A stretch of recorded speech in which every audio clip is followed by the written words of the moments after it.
So guys, what if Naruto was the daddy of the cute koneko movie? Just 1 minute to go. I wish this would hurry up, he thought as he looked down at his watch. The minute hand was one tick away from hitting the 12 mark and he wished it would just move already. Once 3 p.m. finally came around, he could finally leave the entrance of the school without the lusty gazes of single and some married mothers aimed towards him. He felt the gazed every morning and afternoon from Monday to Friday. He tried to ignore it, but the women around him were not exactly trying to hide their obvious affections for him. One was even bold enough to pretend to drop her purse in front of him and bend over, showing her shapely rear and thong that was clearly sticking showing from above her pants. He'd be lying if he said he wasn't tempted, but being alive for so many years and meeting some of the most beautiful women in existence, he had developed some form of restraint. Though he did notice that some of the men and husbands of said women were looking a little annoyed and openly glaring at him for taking all of the attention of the women away from them. Naruto Uzumaki didn't let it bother him though, since he had grown used to the looks. It wasn't like he was trying to steal the attention, it just happened. Naruto physically looked like he was in his mid-20s. With short blonde hair that was wildly spiky that somehow looked like it was defying gravity. His skin was tanned. Very different to the other parents who were all quite pale and milky in appearance. His eyes were a rich blue color like small sapphires and caught the attention of those that looked him in the eyes. He was athletically built with his loose white shirt hiding his well-chiseled physique. He stood quite tall at 6'2" and was taller than most of the other parents. Overall, he had a very Californian look that made most believe he was from the United States. He had moved recently to the Japanese town of Kuo half a year ago, deciding it as time for a change of scenery. It was a nice little town and the people has proven to be good people. The last place he had lived in was nice, but unwanted attention had kept creeping up on him that he really didn't need, so he packed up and moved to this friendly little town. The sound of the bell rang throughout the area, breaking him from his thoughts as the front doors to the primary school were flung open and a wave of children began exiting the building. Kuo Primary School was very highly recommended school which he had lucked out on when he had moved here. For a small town, it was surprising to hear that it had a primary school, high school and a college. The high school though was currently an all-girls school, but that wasn't much of a problem for Naruto since it only helped make his decision to move to Kuo. Naruto stood patiently with his hands in his pockets, his eyes scanning the doors intently. Before long though, he finally saw who he was waiting for and couldn't help but let a big happy smile appear on his face. Walking out of the building in her school uniform and with a small backpack over her shoulder was a little girl around the age of 8. Her hair was blonde and reached down to the middle of her back with bangs that split down the middle of her forehead in a single strand that stood up high in the air. Her eyes were a beautiful shade of green that Naruto constantly compared to the color of the trees around the Leaf Village. She had the cutest little smile on her face as she walked past the older students and looked around the school entrance. When she spotted Naruto, the smile quickly got bigger and gently ran towards him. Naruto bent down on one knee and opened up his arms to her just like he did every other day. "Papa," she called out before giggling as Naruto picked her up and began showing her with butterfly kisses across her face. It was very cute to see and made the other women in the area coo and laugh at the affection he was showing. Naruto loved showing his daughter with love and was always willing to give her kisses and cuddles when she wanted them, which was almost always. Picking her up was always a highlight of the day since he got to see her face bright up when she spotted him. It made the father in him burst into joy. "Did you have a good day, Asia?" he asked as he put her down and held onto her hand. Asia Uzumaki waved goodbye to her classmates as they began walking away from the school and making their way home. Since they moved to the area 6 months ago, he didn't see the point in buying a car since they lived only 15 minutes away from the school, plus everything else like the supermarket and the hospital was all within walking distance. "It was good, Papa. I drew you a picture in arts and crafts. Wanna see?" she asked, making Naruto nod his head in confirmation. Asia ducked into her back as they walked home and pulled out a piece of A4 paper and handed it to her father.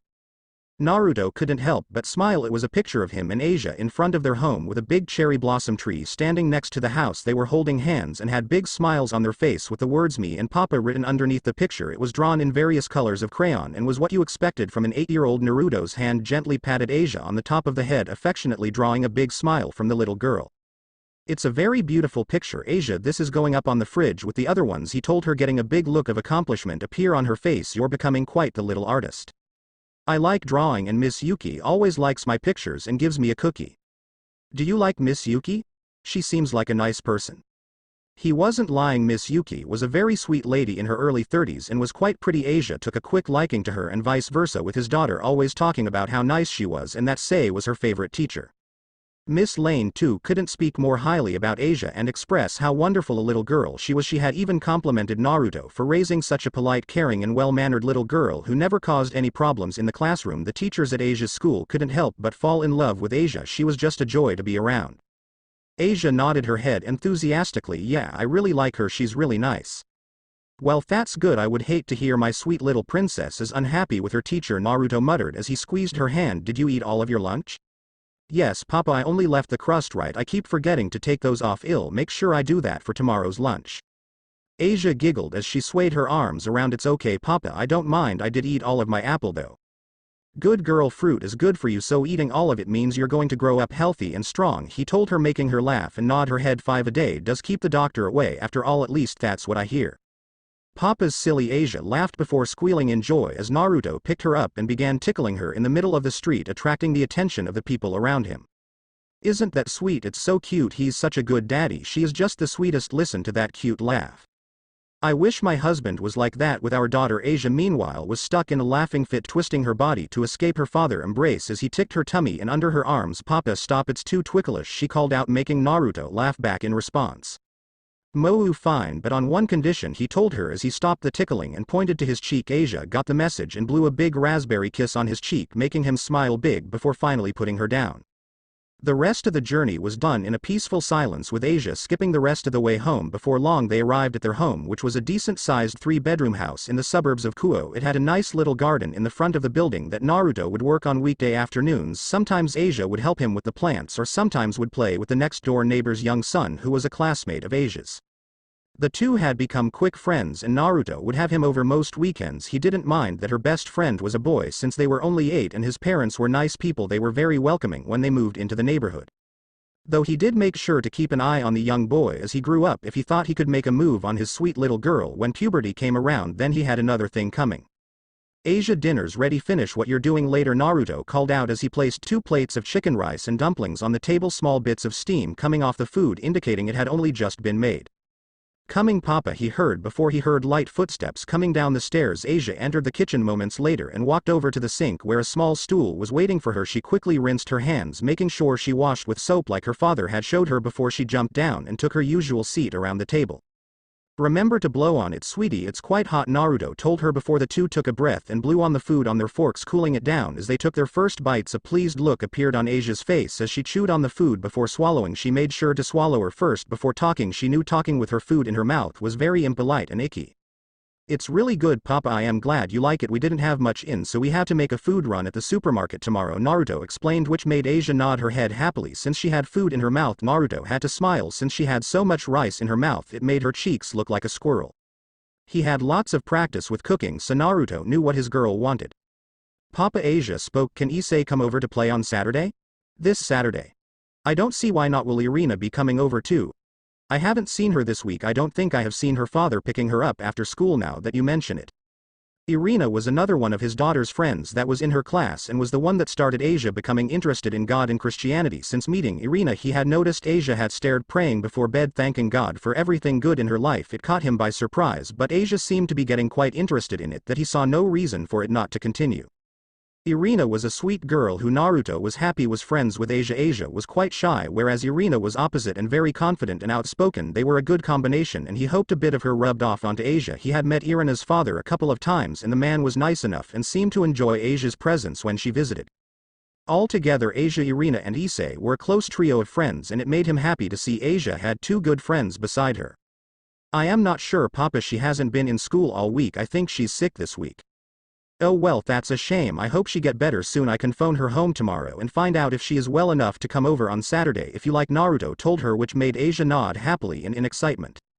He was glad Asia liked his cooking and never seemed to complain about what he made her. In fact, she almost ever complained about anything. The only times she would pout or give him one of her cute little glares was when he tended to baby her in front of her friends. No matter the age, a girl didn't like being babied too much in front of their friends.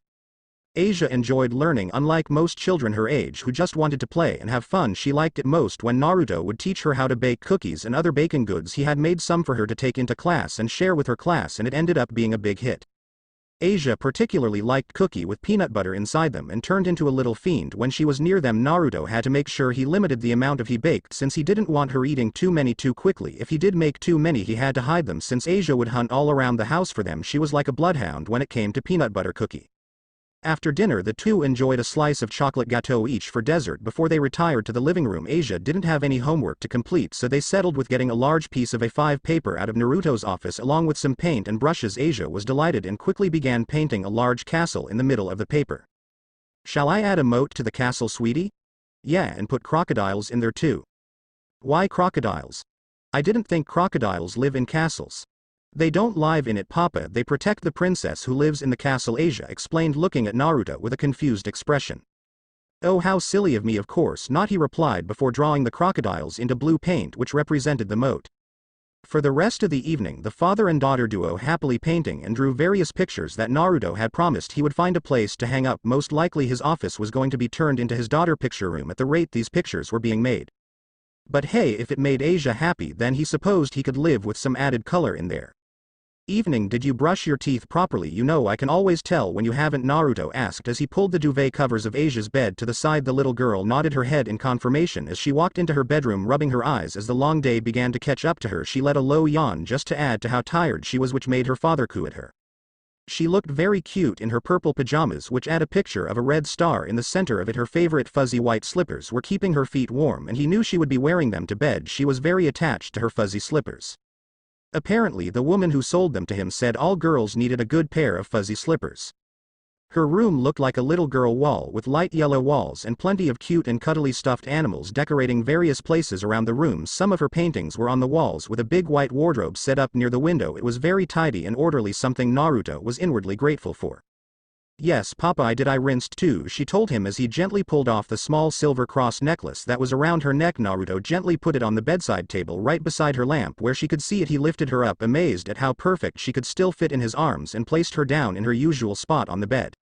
"Good girl, now hop up and let's get you tucked in. You've had a long day today, haven't you?" he asked and saw her nod her head. "Do you still want a story, or shall we leave it for tomorrow?" "Story," she whispered tiredly, making him gently rub the top of her head with his thumb. "Alright, but only one chapter tonight," Naruto told her before he took his usual spot on her bed, tucking her under his arm with Asia placing her head on his chest and snuggling happily into her father. She could barely keep her eyes open as Naruto opened up the drawer next to her bed and pulled out Charlie in the Chocolate Factory by Roald Dahl. Naruto had started reading it to Asia just the day before.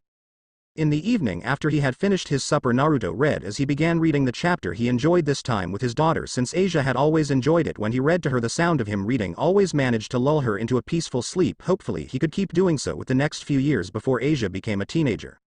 He was barely halfway through the chapter before he noticed Asia was fast asleep, a tiny smile on her face as she breathed at a quiet and steady pace. Naruto sat up as careful as he could, ensuring he didn't wake her up before he slowly lowered her down to the bed. He placed her head on the pillow as carefully as he could while pulling the covers over his small body.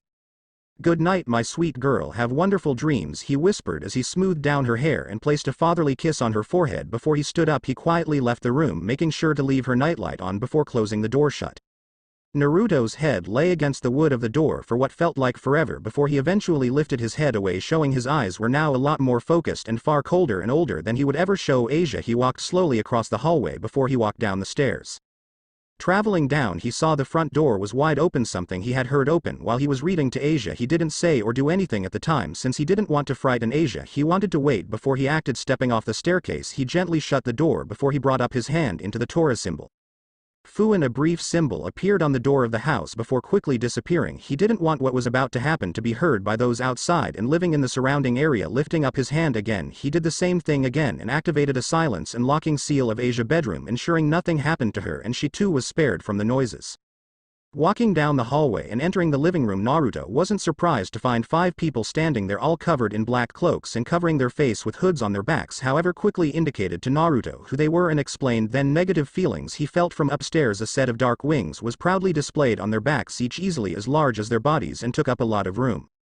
"You know, when I moved here to Kuo I had hoped I had seen the last of you clowns. I didn't put many seals on my house because I thought my daughter would be safe here, that she can be spared from people like you trying to take advantage of the gift that has been given to her, one she is not even aware of yet. I see I was apparently mistaken and it was only wishful thinking," Naruto said as his cold blue eyes gazed at each individual. He tried to cover up a look of hatred and spite, but it wasn't possible since he knew what they were here for.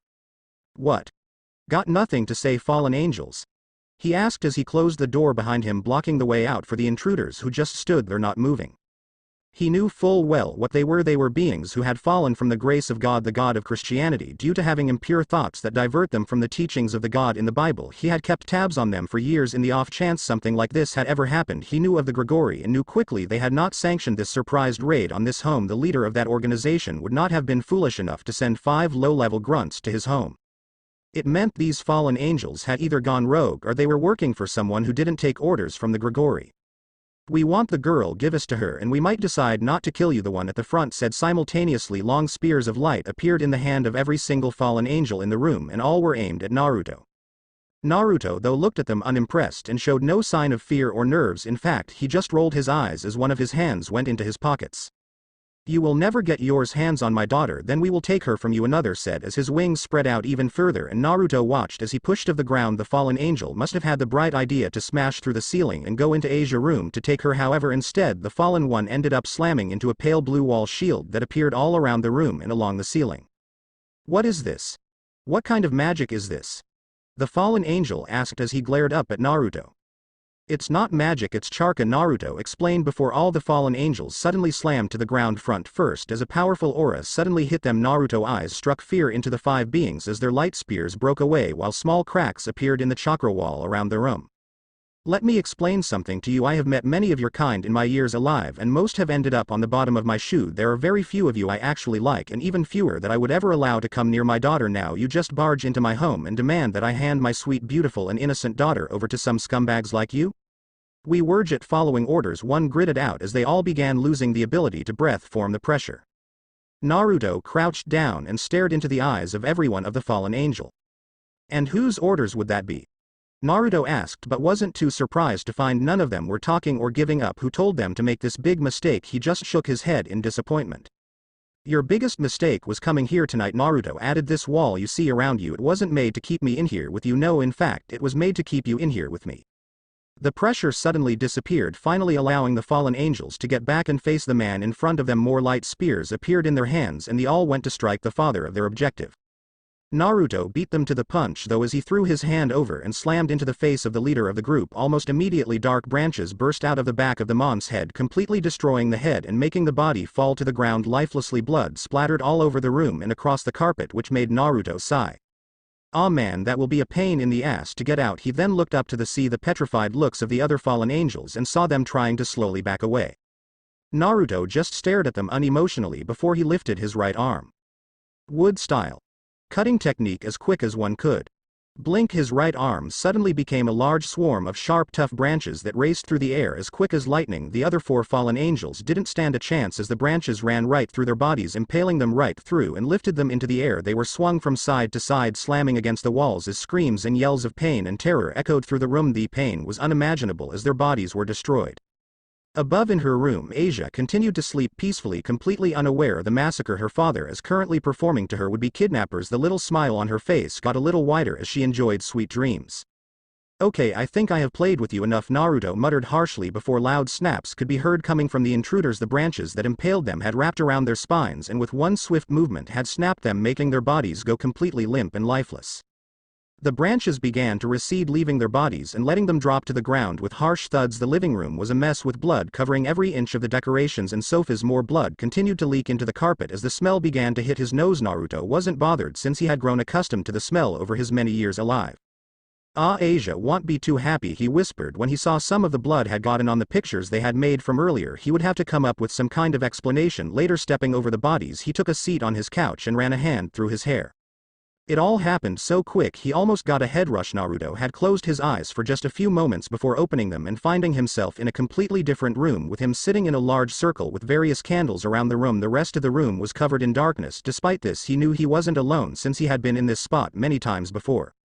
"It's been a while since I've been here. You guys normally keep to yourselves and stay quiet," he spoke as 9 large sets of eyes appeared in the darkness as the familiar forms of the 9-tailed beasts materialized around him in a circle formation. "Karama Gyuki Chome Seiken Kakuo Sun Goku Isobu Matabi Shukaku." Naruto, greeted as the 9 Biju of the elemental nations, nodded back at him in unison. "We caught what happened when you used your powers." Asia was spared.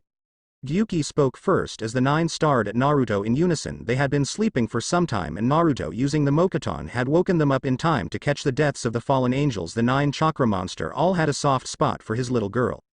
She's fine, she's fast asleep in her room with seals protecting it. They were never going to get a glimpse of her. That's good. I don't wish the poor little kitten to face such foes at such a young age. She is so innocent and sweet. I hate the thought of her being hurt, Matabi added with her siblings muttering in agreement. It's because of that gift of her, the sacred gear residing within her. Kurama spoke. They want it bad, which indicates it's something of great worth to all sides. Let's not forget about the incident with the stray devils 2 years ago. Perhaps your other children could help keep these forces at bay. They each have enough political power to label Asia under their protection, Matabi added, but saw Naruto shake his head negatively. No, I asked them to keep their distance until I told them the time was right. I want Asia to have a normal childhood for as long as I can give her, and my other children all belong in the true supernatural world, Naruto told them, which made them all look down. They were all fond of his other children, especially Kurama, since he himself was Naruto's original tailed beast. Besides, they have families of their own now. My girls even have important seats of powers in the respective communities. One day we will all be together, but that time is not now, not until I decide it's time. Asia knew the truth of who I am in the true world that she lives in. What about the boy you live next door to? Issei. He knows nothing as well, but I know what gear he contains, considering we met one of the previous wielders, Naruto said as he looked at Kurama, who was growling. Stupid overgrown lizard was all Kurama said before silence reigned in through the room. Naruto cut the connection and quick as it appeared before he found himself back in his living room, the bodies still leaking blood into the carpet. He could still hear the voices of the Biju in his head, but put them to the back of his mind for now. For now he needed to make the living room spotless before his little princess woke up in the morning. Papa, do we have everything?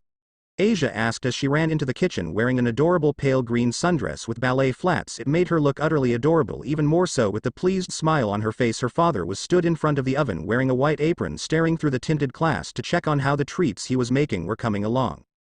He wasn't entirely sure how, but the playdate Asia had with Issei and Irina had now changed from a playdate to a sleepover, much to Asia's delight.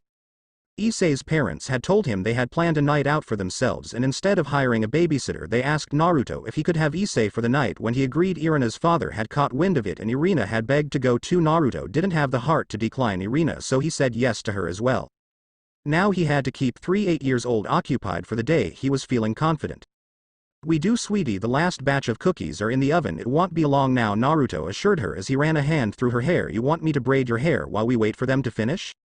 Asia quickly nodded her head as she took a seat around the dinner table while Naruto stood behind the seat and began braiding her hair in the way he knew she liked. Over the years he had years and years of practice, especially with his other girls. He knew how fussy they could be when it came to their hair, so he learned pretty quickly how to satisfy their taste. Crown of side braid. Side please, Papa. As Naruto stood there braiding Asia's hair, his thoughts went to the other night. It didn't take long for the bodies of the dead fallen angels to be disposed of, though it was a pain in the ass replacing the carpet and getting the blood of the walls. It was made even more difficult when Asia had come down in the morning and began questioning him why there was a new set of paint on the walls and why the carpet had been replaced. Thankfully he had come up with a silly excuse that he knew Asia would buy, since to her he was her silly papa who was a little weird. However, he knew he would be making a very important phone call later on, wanting an explanation for what happened. What's that you're humming, Asia? Naruto asked as Asia kicked her feet in the air, turning her head upwards to look at her father. It sounded pretty. I dunno, I had a nice dream and that song was in my head. Well, it's very pretty. Did you have a nice dream? Asia nodded her head. Yeah, I did. What was it about? I was with a nice lady and we went all around a big chocolate factory. We ate so much chocolate we almost made ourselves sick, but then we got better and we then ate even more, Asia said as she went into more depth about her dream to Naruto. It sounded like she had taken reading Charlie in the chocolate factory with her to her dreams by what she was saying. Oh, and then we went down a slide made of licorice and instead of water as was all syrup. It was fun but really sticky. That does sound like a nice dream, Naruto agreed as he continued crossing parts of Asia's hair over one another and making sure he did it the way she liked. Who was the nice lady in the dream? Asia shrugged her shoulders. I dunno, I didn't get her name, but she was very very pretty. She was the prettiest lady I have ever seen. Really? Naruto asked, a little interested. What did she look like? Well, Asia started. She was very tall, almost the same height as you, Papa, with really long blonde hair. It was all straight but it went all curly at the end. She had really pretty eyes too. They were green like mine, and she said mine were pretty too. Naruto hid his surprise and just nodded his head and hummed. Naruto had a feeling the woman was not so much a dream but someone special that decided to spend some time with Asia. She sounded a lot like a certain someone he knew. Well, she sounds very nice, Asia. I hope you both had a nice time in your chocolate factory dreamland, Naruto said as he kissed the top of Asia's head, making her giggle and nod back.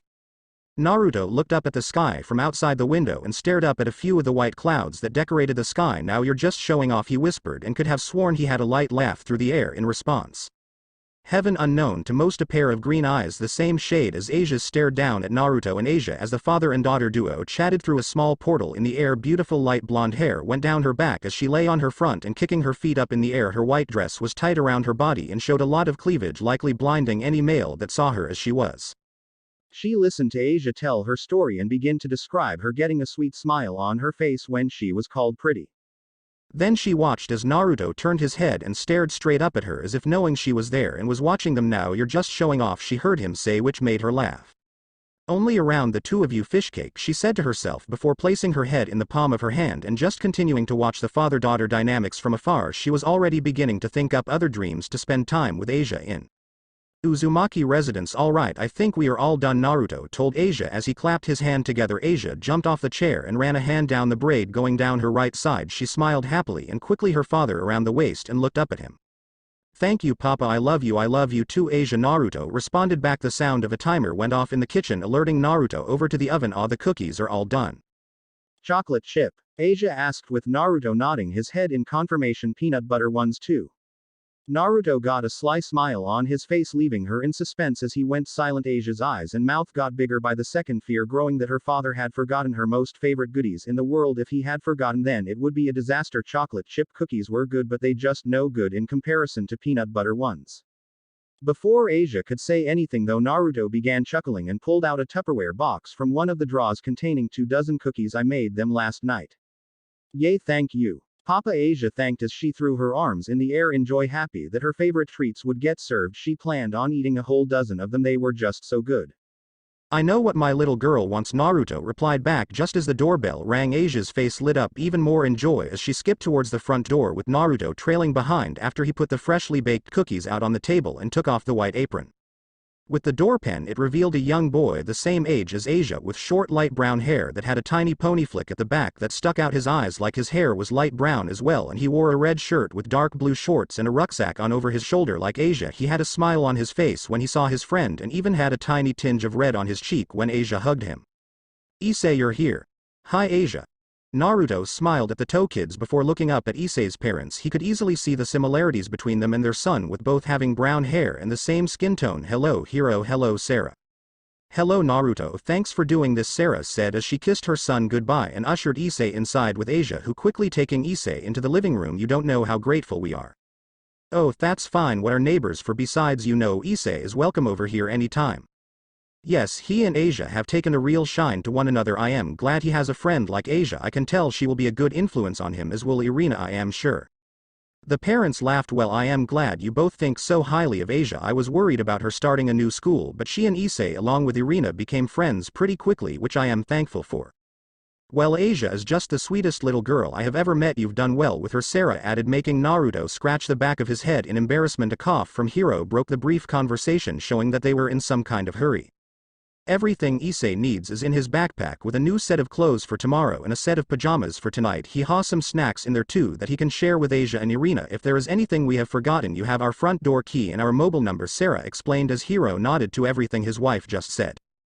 Don't worry, I got it. Go and enjoy your night. I got everything covered, Naruto told them before waving goodbye as the two left. If the giggle from Sarah and the light butt pat from Hiro was any indication, the two were going to have a fun and kinky night. They're going to be late tomorrow, I just know it, Naruto muttered as he rolled his eyes as he watched them drive away for the night away before closing the door. Asia, please be careful and don't run up the stairs too quickly. I don't want to have to explain to Issei and Irina's parents why their children have broken limbs, Naruto shouted up to his daughter and her friends and got a squeaky reply back. Okay, Papa, I won't. Well, be okay, Mr. Uzumaki, I promise. Okay, Irina, keep them in check for me, he replied back before he walked through the house and into his back garden. The garden was moderately sized and was kept very tidy and orderly. At the back was a small white shed where he kept most of his planting tools and lawnmower. Despite the many years of him being alive, the one thing that never changed after saying goodbye to Konoha was enjoying gardening. It was a nice little hobby he kept up over the years and something that became routine to him now, not to mention it was a great stress relief. It was even better now since he had a decent-sized garden to occupy himself with, where back in Konoha he just had a few plots hanging outside of his window. He got out some of his equipment from the shed, rolled up his sleeves and got to work. He could hear the kids playing in Asia's room, which was overlooking the garden, so he could tell if they were all right. Kneeling down to a bare plot on the ground, he began digging a small hole into the ground to plant some new seeds he got.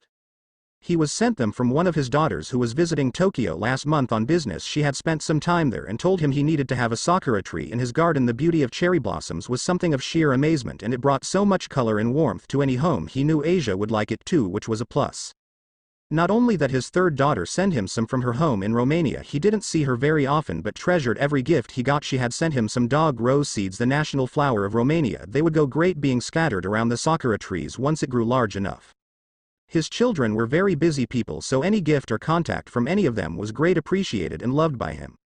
As he worked away, the sakura tree seeds reminded him of his old pink-haired teammate friend and old crush. He knew quickly that after being alive for a couple of millennium, Sakura, as well as everyone else he used to know from the elemental nations, were likely dead and had been dead for a long time. He wondered if the elemental nations even still existed.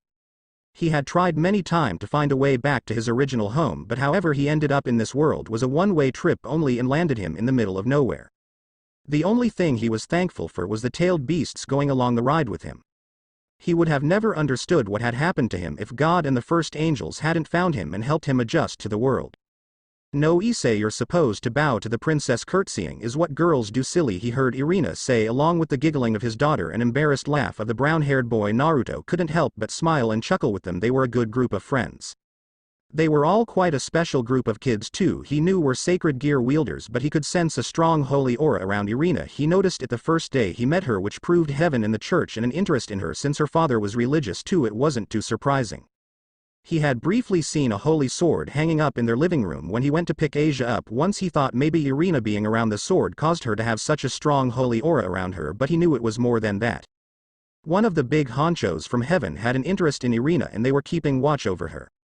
Speaking of holy auras, he thought as he threw his small shovel to the ground and looked up at the sky when he noticed figures slowly descending down from the sky like some god. He wishes he was a god. The being's aura was a mix of positive and negative, like it was neither god nor dark and was somehow in the middle of the two.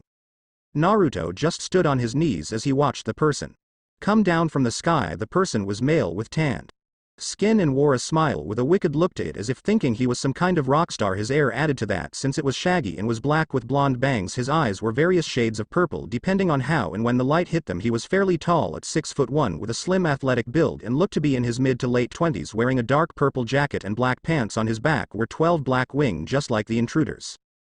Once his feet touched the ground, he stared over at Naruto with a big grin on his face. "Hello, my old friend. To what do I owe this summons?" he asked as he crossed his arms over his chest. He watched as Naruto slowly stood up and began removing his gardening gloves. He didn't say a word as he cracked his neck and hands. "Azazel," Naruto said back before making a familiar hand sign and making a shadow clone appear beside him. "Keep working on the garden. I don't want the kids wondering where I've disappeared to, and don't make a mess." "Got it, boss," the clone replied as it got to work like it was told. Azazel watched all this and couldn't stop a small bead of sweat run down the side of his face, which was for a good reason. "Now, Azazel," Naruto said before Azazel was left surprised and at a loss for words as a gold chain shot out from Naruto's chest and wrapped around him, constricting his arms to his chest and making it immediately difficult to breathe. "You and I need to talk." Before Azazel could say a word, they vanished in a familiar flash of yellow. Moments later, thousands of miles away and in a snow and ice-filled landscape, Azazel was thrown to the ground, skidding along the ice with his shoulders while Naruto walked with purpose behind him. His eyes, like 2 nights ago, were now cold and unforgiving as he stared straight into Azazel's purples. "One. When I summoned you, I expected you to arrive yesterday. You don't just appear when you feel like it," Naruto spoke out, tightening the chain around Azazel, who was beginning to look a little purple in the face.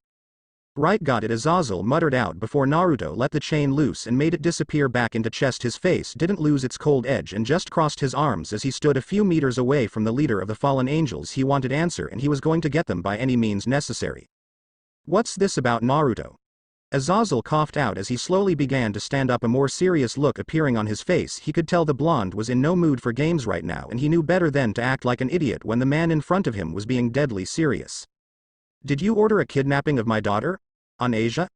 Naruto immediately questioned and looked at the face of the man in front of him to see what the reaction would be.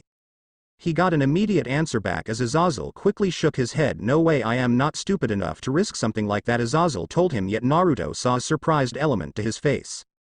If you knew nothing, then explain to me why 5 fallen angels came to my home Thursday night looking to kidnap my daughter. After all, fallen angels are your people and you have the most say in what they can and cannot do. Azazel swallowed and was mentally cursing up a storm. He could now see why Naruto was pissed at him. While he didn't know him to a very personal level, he knew that when it came to his children there was nothing Naruto wouldn't do to protect them. If someone had intended to harm one of them, Naruto find out who they were no matter what. I knew nothing about it. I swear I didn't say anything to my brethren or insinuate to go after your daughter. I don't believe him. Crush him, Shukaku bellowed from inside the mindscape while the other tailed beasts tried to keep him quiet, listening in on the conversation.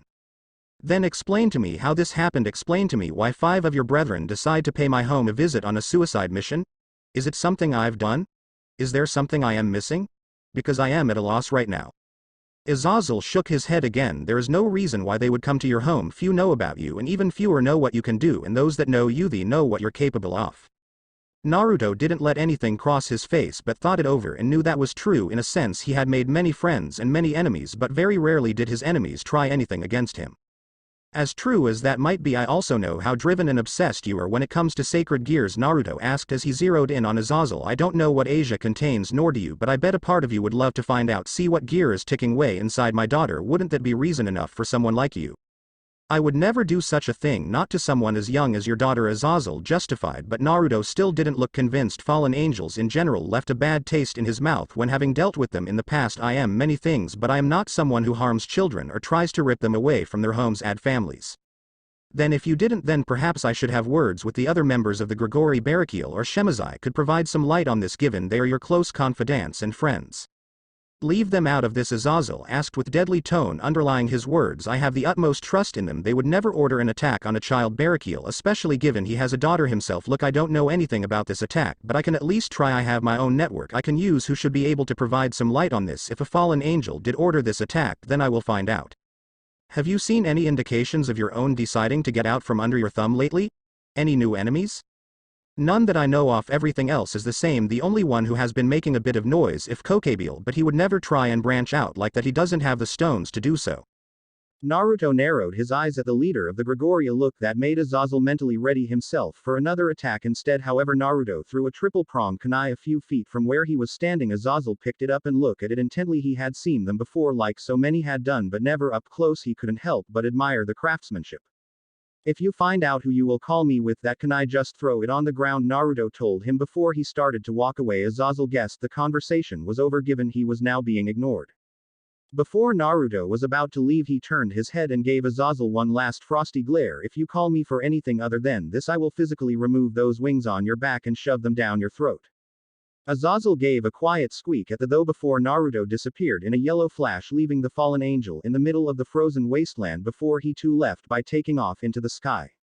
Later that night, all right you little horrors, into the living room you go, Naruto ushered as Asia, Issei and Irina ran out of the kitchen, each looking giddy and happy around their faces. They had smears and crumbs of chocolate cake, each managed to devour it pretty quickly and left Naruto wondering where they put it all in their little bodies.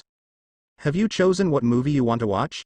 He asked as he walked into the living room to find the 3 kids cozied up a large blanket fort. He had a stack of recent DVDs he bought for Asia. Asia poked her head out through one of the blanket and pointed towards the one right on the top. That one, Papa, none of us have seen it yet, she told him, making him nod his head. How to Train Your Dragon, he whispered to himself and heard Kurama mutter something about Issei and the stupid red salamander as he put it. You 3 all cozied up? He asked and saw 3 heads now pop out of the blanket fort, nodding their heads gently. Do you still want popcorn or leave it for later? Popcorn. The 3 children bellowed aloud, quickly answering the question and making him nod his head. Putting the disc into the machine and pressing play, he tiptoed out of the room. As the 3 children got comfortable positions as they began watching the movie, he couldn't help but let a smile grow on his face as seeing Asia's face look so attentive and joyful, while the same looks were on Issei and Irina. Heading back towards the kitchen, he stopped midway when he heard the phone being ringing. Walking over and picking up the phone, Naruto brought the phone up to his head. Hello, Uzumaki residence. Hi Dad. Almost immediately the smile on his face became infinitely bigger at the feminine voice on the other end of the phone. He felt his body go at ease before he leaned his back against the wall. Hello, my little yellow princess, he responded back and could hear her laugh on the other end. You still call me that? I am not a little girl anymore, Dad, she said, making Naruto chuckle. I know, honey, but I can't help it. To me, you're always going to be one of my little princesses, even if you are all big and strong now, he said as he remembered her when she the same age as Asia. She was such a little cutie at that age. They all were. How are you? It's been too long since we spoke. How's my sweet little granddaughter doing? She's doing wonderful. She started walking a week ago. I got it on video, so I'll send it to you soon. I think I am getting close to hearing her say mama as well. Naruto grinned. That's great. Tell her grandpa sends his love. I've got a big teddy bear with her name on it just for her. It was true. He had a 6-foot chocolate-furred teddy bear in the loft that he had gotten from the fair a month ago. Asia had wanted to go and it seemed too good not to win. I know she will love that. She has fondness for everything cuddly. She is a real cuddle bug. Just like her mom. Tell her we say hello. Matabi told him with murmured agreement from the other Biju, making him roll his eyes. The 9 send their love, he told her, making her laugh again. It was more of a giddy tone than before. Hi guys, I miss you. We miss you too, they shouted, giving Naruto a headache at how loud they were. He mentally told them keep it down before turning his attention back to his daughter. So to what do I owe this phone call? Is everything okay? He asked. It was a bit out of the blue, but he happily welcomed any call from one of his children. I am hearing rumors about an incident from Kuo that 5 fallen angels were apparently killed there. What happened? How does she know about that? He thought, but then again, with Azazel now out looking for who was responsible, it was likely that some of his contacts knew his children. He guessed she would need to be filled in. Dad, what are you not telling me? She asked, a serious note in her voice. Naruto sighed and ran a hand through his hair. The kids were too focused on the movie to hear him, giving him some time to talk about it. Some fallen angels came to the house and tried to take Asia. He told her he knew immediately what the look on her face was going to be as he heard the end of the phone go silent, but could hear her breaths getting more heavy and angry. Likely the temperature had spiked too. Who dared to try and hurt her? Tell me you were the one who killed them. She hissed back. Oh, I did. Asia was fast asleep in her bedroom and was spared from it. She knew nothing had happened, thankfully. Who ordered it? Was it Azazel? He says he wasn't, and I think I believe him. He's not foolish enough to do such a thing. I have him gathering information on who it was. Hopefully he has something concrete soon. Do you need our help? Naruto let a small smile grace his face. No sweetie, I got it. Besides, you and your sisters have your own responsibilities now and families of your own. I can take care of your sister. I know, Dad, but she's still our sister. I still think you should come and live with me in Kyoto so we can be together and things like this won't happen. The others all agree you should at least stay with one of us. Naruto knew they were trying to be supportive and sweet, but he could handle it. Yusaka, honey, you know the answer to that. Not until she's older and she's ready. She not like you and your sisters. She's human and should have a human childhood. But sweet girl, I know you mean well, but trust me on this. You know what I can do and you know what I am capable of. If you think for a second I will allow Asia to be taken from us, then you don't know me as well as I thought you did, he told her before taking a long breath. I love you, my children, so much it pains me to ever think of any of you being in trouble or in danger. If anyone harms any of you, then heaven and the underworld will not be able to escape my wrath. Please trust me on this. It was silent again on the other end before he heard her sigh in acceptance. Unlike his eldest child, Yusaka was not as stubborn and didn't push things. Okay, but please at least consider it for the future, she asked. She had wanted him to come and live with he for so long. She just hoped he would one day take up the offer. Just try and stop me, he responded back before he sat down on the hallway carpet. Now tell me everything that's been going on with you since our last talk. I want to know what's been happening on your end. And so for the next half hour Naruto sat talking with his third daughter Yusaka as she filled him in on what she and his granddaughter Kuno had been doing. The kids in the living room must have been very into the movie since they forgot all about the popcorn and never noticed Naruto's absence. Now don't mess with the bandages, otherwise you'll have to come back here all over again, and we don't want that, do we? Naruto said as sat on a swivel chair in front of a young boy sitting on a doctor's bed. The boy's arm was bandaged up and held in a comfortable sling with his injured arm tucked close against his chest. The boy was only 9 years old and had a shy smile on his face as Naruto gave him a pat on the head. Behind the boy was his mother, who had a look of relief of her face. Her hands were placed gently on her son's shoulders while kissing the top of his head. Thank you, Dr. Uzumaki, she said, looked down towards her son and pointed towards Naruto. What do you say to the nice doctor? The boy rubbed his ankles together and looked away from Naruto, his shyness peaking again. Thank you for making me feel better, sir. His stuttering was cute and Naruto just gave him a small smile. The mother smiled at her son and smoothed down the back of his hair comfortably. You're welcome, buddy, but I need you to do me a favor though, Naruto asked. The boy looked nervous but nodded his head. Try and stay away from climbing trees for the foreseeable future, at least until you're a little bigger and stronger. The mother nodded in agreement with him and gave her son a look that only mother could give her children. Okay, I promise, good man. Here, take your pick which flavor you like. Personally, my daughter likes the cherry flavored ones, but I am more of an orange flavor type myself, Naruto explained as he pulled out a tub of lollipops in one of the many cupboards around the room. The little boy looked into the tub and took a few seconds before choosing a purple flavored lollipop and quickly popped it into his mouth, making happy sounds that he got a sweet treat. Blackcurrant, huh? Good choice. Naruto stood up as the boy hopped off the bed, focusing mainly on his lollipop as his mother gently took his good hand into her own. For a few moments the two adults talked about a payment plan, since the woman was a single mother and he could see she was looking a little stressed out, as it was his heart had only gotten larger as the years went by and hated the idea of forcing someone into a corner when they were trying so hard to keep her life along with her son's life afloat. So much to her relief, Naruto told them they would set up a payment plan and she could give him a little bit each week until the payment was made. He could see the weight disappear from her shoulders as she thanked him, and he watched as they left the room heading back home for some much needed rest and comfort. He gave her a quick demonstration on how to change the bandages as well as a special sleeve for her son to wear where he was bathed.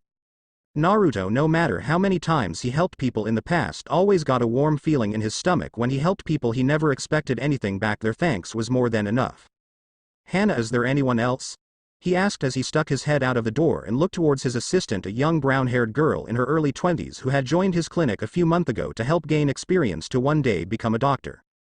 No, Dr. Uzumaki, that was your last appointment for the day, she told him, making Naruto nod his head. In that case you can head home then if you want, Hana. I can finish up here, it won't take too long, Naruto told her and got a head nod and a thank you in response. A couple of minutes later Hana got her coat and left the little clinic, waving goodbye to her senior before closing the door behind her. The clinic was silent before Naruto went about to begin the cleanup. The clinic had been set up a few months before moving to Kuo, having some clones take care of most of the foundation work while he stayed and looked after Asia. It was not overly big but was more like a converted 3-bedroom house 10 minutes away from the schools. It was a nice house with cream-colored walls and various landscape and scenery paintings and pictures across the hallways and waiting room. It gave off a very warm and comforting feeling to his patients, which was what he had aimed to do. He had never been a big fan of hospitals, which he always found to have this cold aura about them that made people off-putting. He always felt a hospital should be a place of warmth and comfort where you could feel at ease. He felt hospitals lacked that, so he decided shortly before Asia was born to set up a clinic. Not only that, but he found some doctors to be rather cold and uncaring, which for him was the wrong attitude to have as a person who worked with healing the injured and sick. Living such a long life, he finally took it in his stride to learn new things to better himself, and healing was one of those things. While he knew he could never live up to the likes of Tsunade, Sakura and Shizune in terms of skill, he made himself knowledgeable enough that he could look after people and help them in ways doctors could. So when he decided to go that route, he made sure he was the warmest and friendliest person to work with. Not like Sakura, who slapped people through walls when she took offense to something.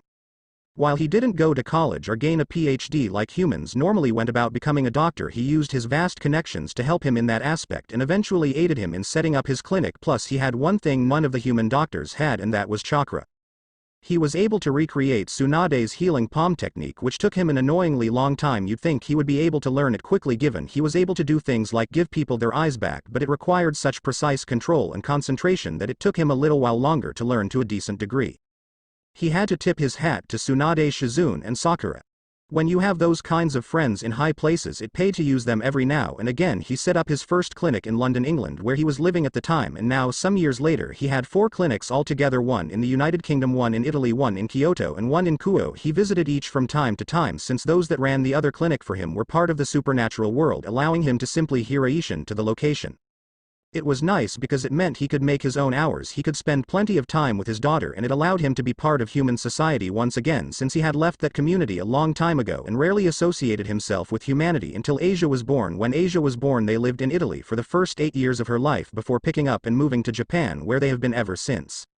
He took off his white doctor's jacket and hung it up in the cupboard in his office. The office was warm and friendly, which when he was working with children always helped to ease their discomfort. No child liked going to the doctors, even some of the adults felt more at ease knowing he was more easygoing than others, and it helped that his clinic easily accessible to get to, being near the schools. I still don't understand why you do this, it's a waste of time, Kurama muttered, sounding like he was half asleep, which was no different than usual. I don't really see how helping people is a waste time, Naruto responded back. Oh, just ignore him, he's always been a miserable bag of hot gas, Gyuki mentioned, making his siblings chuckle and getting a deep growl come from Kurama. You want to say that again, squid for brains, he asked back, though the other Biju just continued to laugh at him. Asses. He looked up at the clock and saw it was 4:15. He had a parent-teacher meeting at Asia's school that many of the other parents were heading to as well. He had wanted to get involved in Asia's schooling as much as possible, so he became part of the school's PTA after not too long, and after getting along so well with the other parents and friends of Asia's friends' parents, he became a prominent member amongst the parents and teachers. Apparently there was some kind of announcement for the Kuo school board, so many of the parents were going to the meeting to see what the fuss was all about. Probably some teacher fell over and broke a hip, Kurama snorted, but this time Naruto just ignored the boring old fox as he switched all the lights off in the building, all ready to head out. Once he got his jacket and briefcase, he teleported away via Hiraishin. The school Naruto sat down on one of the chairs stationed at the front of podium, greeting various other parents and teachers as they entered the school gymnasium. Asia was spending the evening with Issei and his parents, though made sure he had a clone keeping watch just in case. Despite Azazel checking his connection to figure out who sent the attack, no clear evidence or information came up, much to Naruto's annoyance. All they knew was some form within the Grigori's inner circle had done it, but who that was remained unclear. Whoever they were had covered their tracks well, but Naruto would keep a closer eye on them for the future. No way was he letting someone get the drop on him like that again.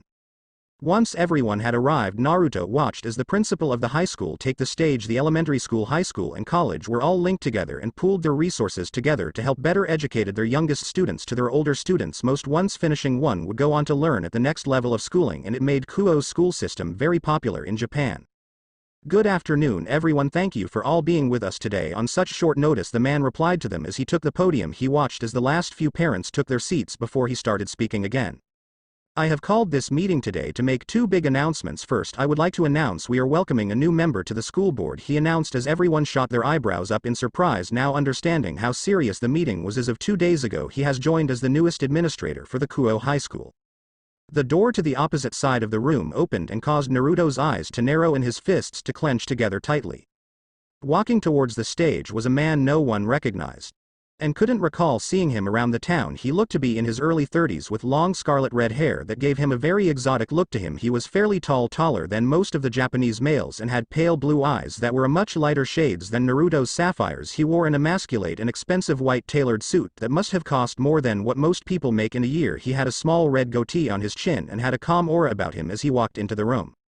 He looked pleased to be there and gave a small wave to everyone in the room. Some of the women blushed at seeing the red-haired man, quickly making some of the men frown at the attention he was getting. Naruto meanwhile was now clenching so hard it was amazing that blood hadn't begun to cover his hands. What is one of those creatures doing here? Kurama growled, as did many of the other Biju. Don't they normally stay in the underworld? Normally, but they make contract with humans now apparently, and some apparently even take up residence in some places in the world. I hear one used to be in control of this region before we moved here some time ago. Naruto told them there was no way he wouldn't research the town he was moving to with Asia. Then I suppose him appearing here means someone else is now in control, Seiken responded, making everyone including Naruto deepen their growls. Where do the likes of him get off thinking they can control pieces of the human world? They have no place on Earth, Kurama added. Most don't care. Devils in general are split in their feelings towards humans, Naruto told them while keeping his eyes on the man. The higher up the food chain you go in the underworld, the more selfish and human-hating they got.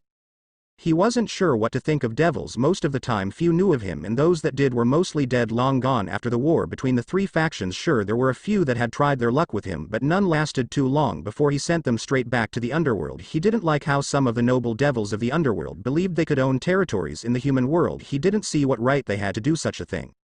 He doesn't feel overly powerful, maybe at best an ultimate class. Let's wait and see how he reacts to this meeting, Naruto told them, making them go silent as the red-haired man was about to speak. Thank you, Principal. It's nice to meet you all. My name is Joseph Gremory and I look forward to getting to know you all very well in the future. I hope we can all get along. He introduced himself much like a student to a new class. Everyone welcomed him and gave him a light clap as he began talking about what he hopes to accomplish for the schools and the students that reside in it. Gremory?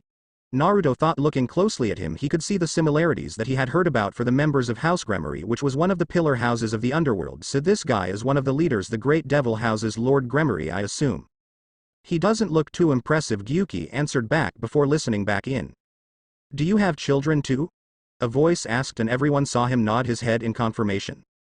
I do. I have a son, but he has already left school and is in college. However, my daughter will join Kuo High School in a few years. My wife and I want her to go to Kuo High once her homeschooling is over. We don't want her to lose the social aspect that a young adult gains from going to school. I know of a few others who will joining the school as well. More devils? Naruto thought while he kept listening in. After a few more minutes the principal took over again as their newest memory took a seat on one of the spare chairs with the other teachers and parents.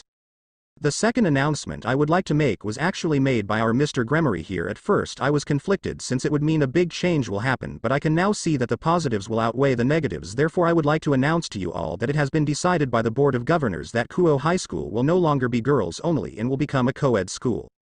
Surprise could evidently be seen on the faces of everyone in the room, including Naruto. The school had been built almost 6 decades earlier and had gained great popularity since the women that went there had all done very well and gone on to do great things in their respective professions. It was a very elite school. Though he was a little peeved off since now it meant he had to worry about boys bothering his daughter at high school now. Since boys will now be allowed access to the school, it will mean an influx of new teachers and staff will be required, as well as new facilities such as boys' lavatories and changing rooms. What about uniforms? One parent asked. A new uniform for the male population of the school will be designed very soon and will likely be in the same color scheme of the girls' uniforms since they are the school colors. Well, as long as they're not wearing skirts, one of the fathers spoke, getting some chuckles from everyone in the room. The rest of the meeting went quick with Naruto partially listening to what was going on around the room. The meeting only lasted 30 minutes with the principal telling all the parents and teachers that another meeting would be taking place in 2 weeks' time to discuss further on the co-ed idea. Likely they would want to put out awareness to the one about it, and Naruto was sure he would be asked to take part in it since he was so well liked with the other parents in the town in general. Once it ended, Naruto was about to leave but was stopped when he saw Asia's teacher speaking with Lord Gremory. She waved him over and Naruto walked over despite not wanting to speak with the latest devil in town. Mr. Gremory, please allow me to introduce you to Naruto Uzumaki, the father of one of my students at the elementary school, she said, making Lord Gremory smile and nod at Naruto. It's nice to meet you, Mr. Uzumaki, and to you, Mr. Gremory, Naruto responded back as the two shook hands. When they shook hands, Naruto put a bit of effort into the grasp and noticed the other mon's body go stiff for just a second before going back to normal. You said you had a daughter, correct? How old is she? She's 11, really? Naruto said back. My Asia is 10. Since there is only a year between them, I hope they can both be friends one day. I hope so too. A girl can never have too many friends, he added back with a chuckle before the teacher introduced him to another one of her students' parents. Seeing his attention had gone elsewhere, Naruto took the moment to leave the room, not before noticing the devil's eye glance at him. As if no one else was around the room, Naruto's eyes took a frosty turn and glared at the man, giving him a silent warning. What felt like a long time was really just a few seconds before they broke eye contact and Naruto left the room. You're not really going to let Asia anywhere near him or his daughter, are you? Matabi asked before all of the Biju heard him snort. Never home. Walking inside his home, Naruto listened to Asia as she went about her day to him. Shortly after the sleepover with Issei and Irina, Asia had gone into a bit of a somber mood when she found out that her best female friend Irina was moving away to Italy along with her father. From what Irina's father had told him when they had last seen each other, he had managed to get Irina into a great school that was connected to the Vatican of all things. It looked like heaven really did have plans for Irina and was acting on it early. After a very tearful goodbye from the two girls, including Issei, Asia had been very sad and depressed for a little while. Naruto had tried to cheer her up the best he could, but saying goodbye to one of her first friends was tough on Asia and he knew it would take time. He had held her and soothed her many nights in a row until slowly Asia began to return back to normal and began getting out of the funk she was in. He told her he knew without a doubt she would see Irina again one day, and when they did they would have plenty of stories to tell one another. He didn't like not see his little ball of sunshine so unhappy he would do anything to keep the smile on her face. Plus her friendship with Issei had grown stronger in the last 2 years. Speaking of Issei, the young brown-haired boy had began to grate on his nerves, and it wasn't because his friendship with Asia was getting stronger. He wasn't sure how exactly it happened, but Issei had suddenly began to express his love for women's breasts and had begun chanting out "Oppai" whenever a beautiful woman appeared in front of him. He had seen it firsthand when his mother had told him how his teacher had called her in because he made a comment about her own breasts and had drawn them on a piece of paper during art class. From what Sarah had told him, they had been spending the afternoon in one of the nearby park, and Issei had come across an old lecherous man who was telling children about the wonders of breasts, telling them they were the greatest of God's creations. As much as he loved women's breasts, they were not God's greatest creations, that Naruto knew for sure.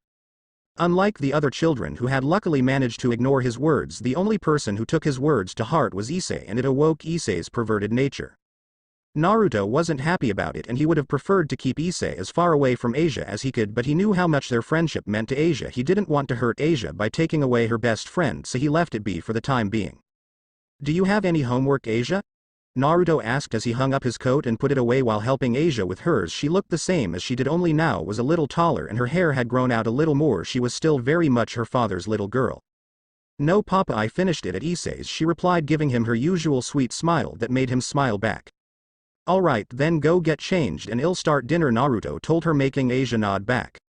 As Naruto stuck his hands in his pocket and was about to deposit his keys away, he couldn't help but notice that Asia's back was beginning to move and shuffle about. He could sense a small life coming from the bag that he hadn't noticed till now, given how small it was. Asia, why is your backpack moving? Naruto asked as he placed his keys into the small bowl beside the front door. He watched and saw Asia stop in her step and slowly turn around to face her father, a sweet and cute look on her face as if she was trying to get away with murder. There's nothing in there, papa, it's just me moving my backpack, see, she told him as she jostled her back around. Naruto would have fallen for it, but the moment she began moving the backpack around, a small furry head popped its head out of the top of the bag, making Naruto cross his arms and give his daughter a curious look. The head was easily the tiny head of a puppy with brown fur and dark eyes. Her face morphed into a guilty and nervous one. Asia, can you please explain this, please? Okay papa, Asia whispered as her eyes glazed over and up towards Naruto. Issei and I found this little puppy at the back of his house. Its paw was all hurt, so we brought it inside, but we had to hide it since Mr. and Mrs. Hyodo don't allow pets in their house. Naruto sighed as Asia gave him a hopeful look. Can you please help him, papa? Pleasey, she pleaded. Give him a similar puppy dog look that said puppy was currently wearing on its face. You know you can't fight it, Matabi amused as Naruto mentally nodded to the comment. It was true and he knew it. Asia had him wrapped around her finger. Alright, take the puppy into the living room, I'll go get my kit, he told her, sighing, making Asia squeal in happiness before she into the living room with the puppy still secured in her bag. You big softy, he heard Kurama say. Oh, and you weren't a big marshmallow when Yusaka was a little girl, he responded, which quickly shut the old fox up. Heading up to his office and grabbed one of his medic kits before he quickly headed back toward the living room where Asia and the puppy were waiting for him. He could have solved it easily enough by using the mystical palm technique, but using it would raise too many questions out of Asia. She was getting older and therefore was getting more noticeable of things around her. Alright Asia, let me take a look at him, Naruto called out as he reached the downstairs. He was about to walk through the living room door when he heard Asia call out for him. Papa, look what I am doing. Turning into the living room, Naruto found himself stopping and staring at his daughter, his eyes now slightly wider than before and his medic kit falling to the ground. Asia had placed the puppy on one of the cushions that decorated the sofas and had her right palm sitting gently on top of the puppy's wounded leg. However, around Asia's hand was a light green glow that was gently traveling up the puppy's leg. The light fueled every few seconds that Naruto could sense now. Due to being so close, he could feel it being similar to medical jutsu. He had seen it before. Hell, he knew exactly what it was the second his eyes landed on it. Naruto, he heard all of the Biju say to him at once as they too watched what Asia was doing. I know her sacred gear woke up too, thought we had more time, but I guess that was just an idle dream. She's one of your children, Son Goku muttered as his eye looked at Asia sadly. She was never destined for a normal life. I guess not, Naruto thought before he slowly walked towards Asia and sat down on his knees beside her. He could see a big smile on her face as she healed the puppy, and they could both see it was getting better and was beginning to lick her other hand, making her laugh. The glow got stronger the happier Asia got, which only made the knowledge of which gear she possessed ever stronger in his mind. It was a perfect fit for Asia when one thought about it. His hand came up and smoothed her hair down while gently kissing the side of her head. Sweet girl, you are a girl of many talents, that's for sure, he whispered gently. Papa, how am I doing this? Is it magic like in the books and movies? She asked with a confused little look on her face. Naruto could only shake his head negatively at her. No, Asia, it's similar in a way, but it's not magic, he sighed sadly, which made Asia frown. What's wrong, Papa? Why do you look sad? She asked just as the green aura coming off from her hand slowly dissipated until it stopped completely. Her hands were taken by Naruto, who comfortably put them in his own. Her green eyes looked back towards her father's blue ones. I am just a little sad, he told her. I've had a lot that I've needed to hide from you, Asia, but now that your power has woken up, it's time for me to begin revealing the truth to you. I had hoped that it wouldn't happen for a few more years, but I guess it's not or never. Asia's face didn't change, but her voice a trembling when she spoke. Papa, what's going on? She might have only been 10 years old, but she knew something was wrong and that Naruto was very reluctant to ever be speaking with her about this. But Naruto and the Biju knew it was time. Gently he picked her up, sat on the couch and placed her on his lap while his hands continued to smooth down her hair before he began telling her all about the real world that she lived in and just who her father really was and the family she didn't even know about. Thanks for watching.